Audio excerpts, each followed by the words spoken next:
How to apply this amazing effect in Photoshop.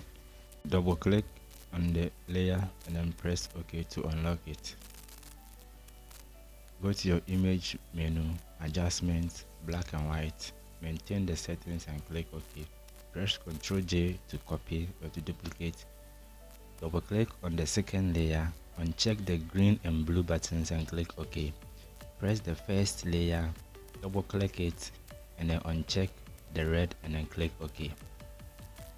Press Ctrl T for transformation and right click and then click flip horizontal, and then you resize it to the preferred size that you want to adjust it, and then that is it.